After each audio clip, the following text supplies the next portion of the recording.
Moi ja tervetuloa uuden videon pariin.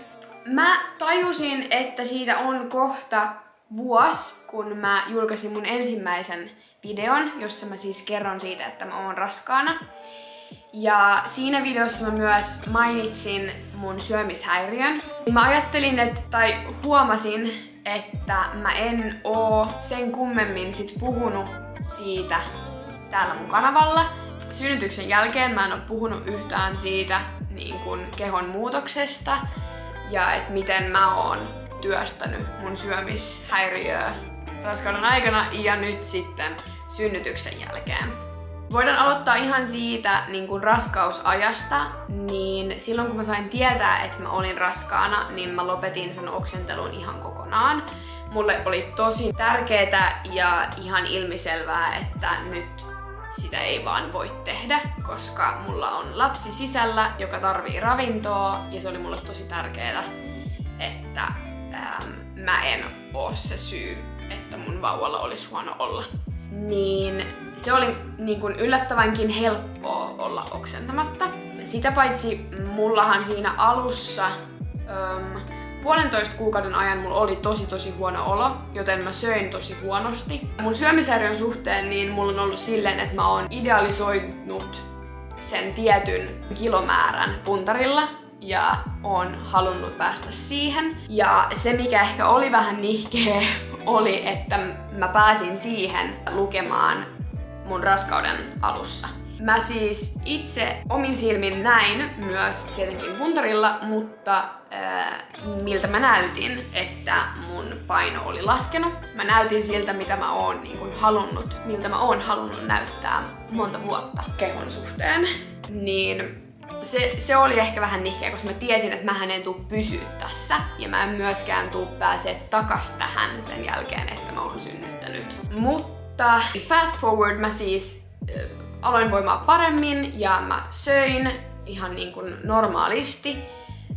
Söin kun oli nälkä, söin mitä ikinä söin. Mä en ollut mitenkään niin kuin tarkka sen suhteen, miten mä söin. Mä söin sitä, mitä mä halusin syödä, mitä teki mieli. Ja siitä vatsa alkoi kasvaa ja mä en enää mahtunut mun vanhoihin vaatteisiin, joka sitten meinasi sitä, että mulla oli paljon vaikeampi löytää mun vaatekomerosta vaatteita, joissa mulla oli hyvä fiilis sen takia, että oli paljon vähemmän vaihtoehtoja. Ja jostain syystä mä en sit ostanut mitään raskausvaatteita, paitsi yhdet farkut. Varmaan olisi ollut vähän eri tilanne, jos mä olisin ostanut mun tyylisiä vaatteita, jotka olis mahtunut mulle, mutta tää nyt meni tälleen. Ja muutenkin raskauden aikana niin mulla ei ollut yhtään hyvä fiilis mun kehossa. Mulla oli ei välttämättä se, että mulla oli isompi vatsa, sehän oli niin kun, sen kanssa mä pystyin elämään, koska totta kai mun vatsa tulee kasvaa. Se ei ollut ahdistavaa, mutta ne tuntemukset, kun se vauva liikkui sisällä, tai millä. Ja jotenkin muutenkin musta tuntuu, että mulla vaan oli semmonen outo olo koko ajan.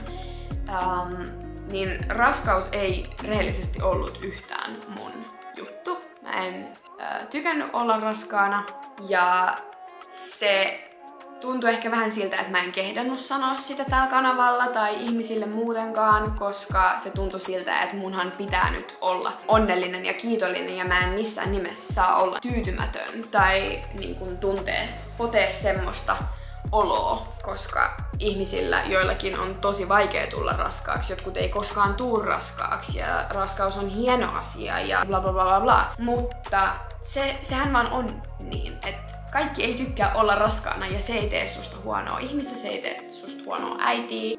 Sitten loppuraskaus, niin mä huomasin, että mä olin turvonnut naamasta, sormista, jaloista. Ehkä mä en niinkään huomannut sitä silloin, mutta nyt kun mä katon niin kun jälkeenpäin kuvia ja videoita, niin mä huomaan sen. Sitten vauva syntyi, Milla syntyi. Mä otin varmaan ensimmäisen kuvan, miltä mun vatsa näytti tasan viikkoa synnytyksen jälkeen.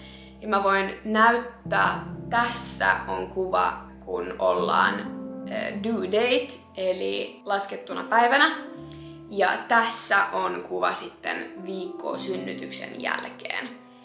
Ja mua ahdisti kyllä se, että mä en synnytyksen jälkeen mahtunut mun vanhoihin housuihin. Siinä meni, heitetään, että ehkä joku 3-4 kuukautta synnytyksestä, niin sit mä taas mahduin kaikkiin mun vanhoihin vaatteisiin.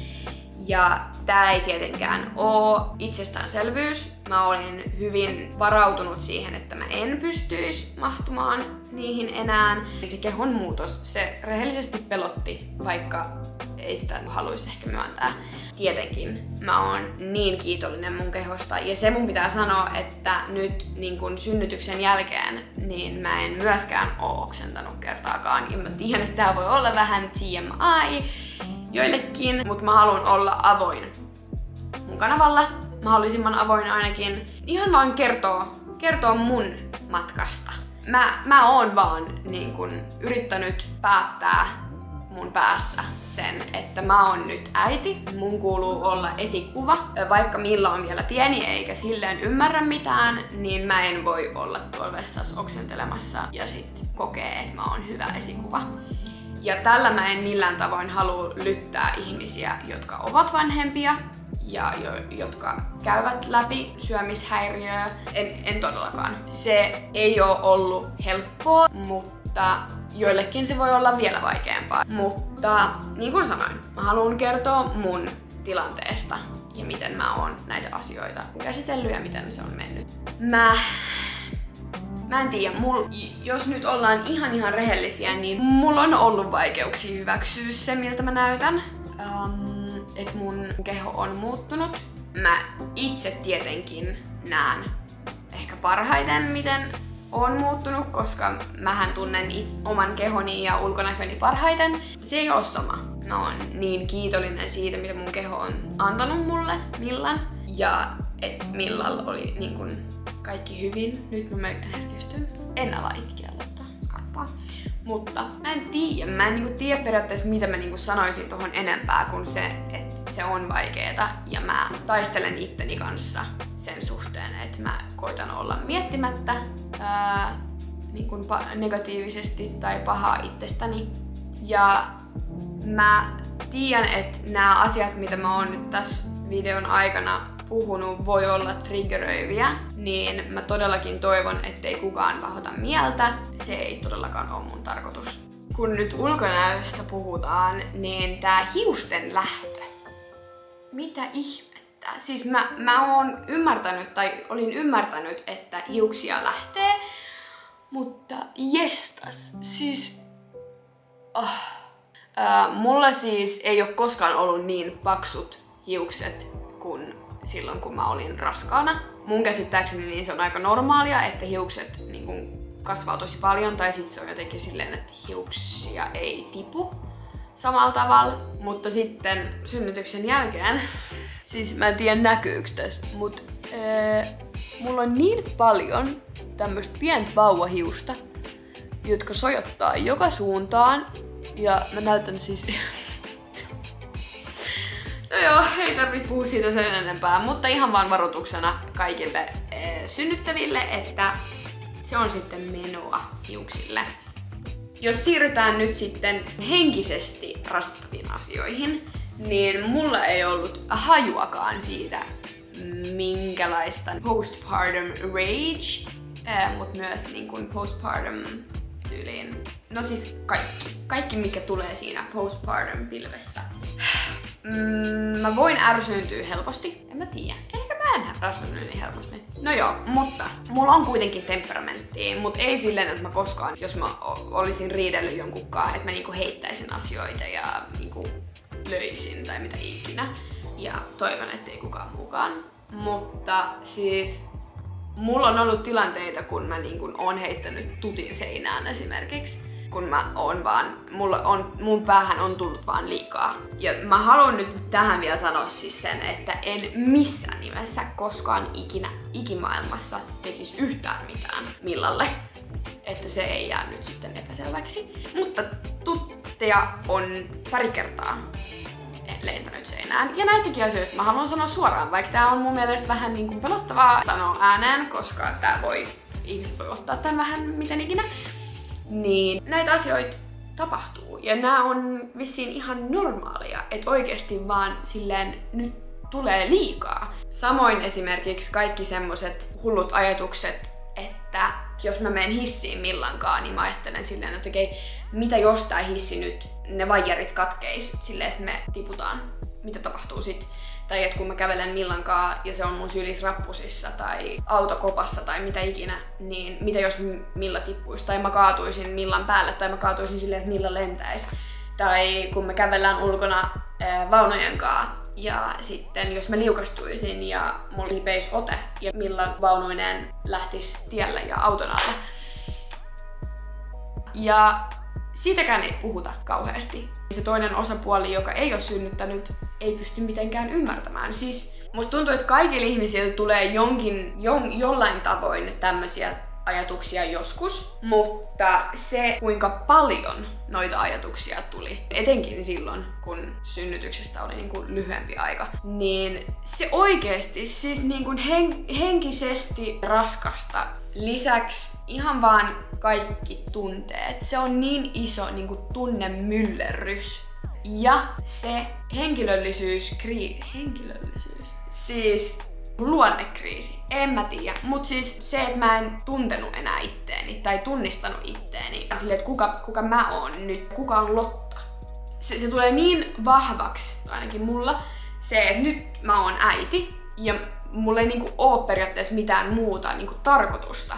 Mä oon nyt tämän henkilön elättäjä ja se on kiinni mussa 24/7, vaikka se on tullut ulos. Ja muutenkin enhän mä niinku ollut millaista poissa tyyliin yhtään. Ja tässäkin asiassa niin ihmiset on erilaisia. Jollekin on helpompi lähteä nopeammin, tekee omia juttuja ja jättää lapsi. Mutta mulla itsellä on ollut tosi vaikea lähteä yhtään minnekään silleen, että on vieläkin hankala lähteä. Nyt lisäksi niin meillä on vielä silleen, että Milla tarvii mut, kun se menee nukkumaan. Me ollaan periaatteessa ainoastaan tehty silleen, että mä oon se, joka nukuttaa Millan. Niin mä en tiedä, onnistuisiko se, jos Tom tekis. Voisi olla ihan hyvä kokeilla.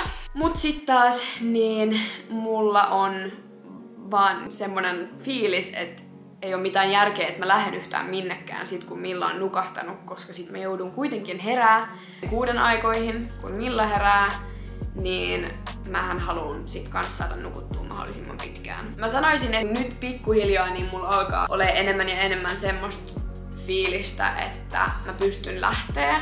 Ja tää on siis ihan mun oma valinta. Mä tiedän, että esimerkiksi Tom olisi tosi valmis olemaan Millankaan täällä yksin enemmän ja että mä saisin lähteä tekemään mun juttuja. Mutta se on ihan täysin mun oma päätös ollut, että mä sit en oo sen kummemmin tehnyt omia juttuja. Mutta kyllä mä niinku huomaan nyt, että se on tosi tärkeetä, että saa sitä omaa aikaa. Ja mä oon itse asiassa alkanut käymään terapiassa. Ei siksi, että on nyt kauheasti ongelmia, mutta mä koen, että ihan kaikki vois käydä terapiassa, että se tekisi hyvää ihan jokaiselle. Ei tarvitse nyt mennä siihen niin kuin sen kummemmin, mutta mun mielestä se on tosi hyvä juttu käydä. Silloin mä oon siis saanut sit vähän omaa aikaa, kun mä oon kerran viikossa tunnin ajan mennyt kävelylle ja sitten siinä samalla videopuhelun kautta käynyt terapiassa. Mut muutenkin siis ehdottomasti haluaisin alkaa treenaamaan. Mä tykkään tommosista kamppailulajeista. Se on ollut tosi kivaa, ainoa vaan, että kun meillä ei ole autoa ja tää kyseinen sali, missä me käydään, on Kauklahdessa, niin mulla on vähän nihkeä päästä sinne. Just kun sit pitäisi olla joku ilta-aika, mut sit on Milla ja bla bla bla bla bla bla. Niin tää eläminen ei oo ihan yhtä helppoa, kun on ollut ennen lasta. Selvästikään. Se mitä mä itse asiassa on sanonut, että mulla on eniten ikävä mun niin kuin vanhasta elämästä, on se, että voi ihan rauhassa katsoa esimerkiksi Netflixiä tai jotain sarjaa niin kuin vaikka koko päivä putkeen. Ja ei tarvitse miettiä mitään muuta. Se ei ole outoa tuntee, että on vähän ikävä sitä vanhaa elämää ja sitä vapautta, kun voi vaan tulla ja mennä miten haluaa. Mitä vanhemmaksi Milla tulee, niin sen vapaampi niin kun fiilis tulee olemaan silleen, että ei tunnu niin pahalta jättää se hoitoon tai mitä ikinä. Kesää odotellessa mä oon ihan tosi innoissani kesästä, että voidaan tehdä kaikkea kivaa ulkona ja Milla täyttää vuoden. No joo, ei nyt hypätä ihan niin pitkälle vielä. toivottavasti nähdään seuraavassa videossa. Moi moi!